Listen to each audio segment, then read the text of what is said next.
அவர் ஒரு நாளும் உங்களை கைவிட மாட்டார். இப்ப தொடர்ந்து பிடியுங்கள் அப்படின்னா சவுலை, சவுல் தொடர்ந்து தாவீதை வேட்டையாடும்படி தொடர்ந்து பிடித்துக் கொண்டு இருக்கிறார். ஒரு சிட்டுக்குருவி வேட்டையாடுவது போல, ஒரு பறவை வேட்டையாடுவது போல எப்படியாவது வேட்டையாட வேண்டும் என்று ஒவ்வொரு நாளும் தாவீதை சவுல் தொடர்ந்து கொண்டு இருக்கிறான். இந்த நாள சத்துரு உங்களை தொடர்ந்து கொண்டிருக்கிறானா? சத்துரு கைகளில் இருந்து உங்களை விடுவிப்பார். சத்துருக்கள் முன்பாக ஒரு பந்தியை ஆயத்தப்படுத்துவார். சூப்பர்ல. சத்துரு இருந்தா ஒரு பந்தியை ஆயத்தப்படுத்த முடியும். சத்துரு இல்லாம ஒரு பந்தியை ஆயத்தப்படுத்த முடியாது. சத்துரு இருந்தா தான் உங்க தலையை எண்ணெய் கொண்டு அபிஷேகம் பண்ண முடியும். சத்துரு இருந்தா தான் உங்களுடைய அபிஷேகம் இன்க்ரீஸ் ஆகும், டெவலப்மெண்ட் ஆகும், அப்டேட் ஆகும். இப்ப உங்களை எண்ணெய் கொண்டு உங்க பாத்திரம் வலிய போகுது பிரதர், ஒரு பாத்திரம். இப்ப என் பாத்திரம் எம்டியா இருக்குன்னு கவலைப்படாதீங்க. நான் உடைக்கப்பட்ட பாத்திரம் போல இருக்கிறேன்.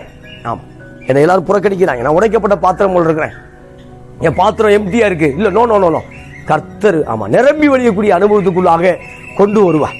வெறுமையான பாத்திரம் அல்ல, நிரம்பி வழிய பாத்திரம். Overfull vessels, my vessels overfull. இப்படி நிரம்பி வழியக்கூடிய பாத்திரம். அதனால உலகம் சொன்னா சொல்லிட்டு போகுது, தேவன் அவனை கைவிட்டார் விட்டார் சொன்ன உடனே அவருக்கு அவங்க கைவிட்ட போறாரா?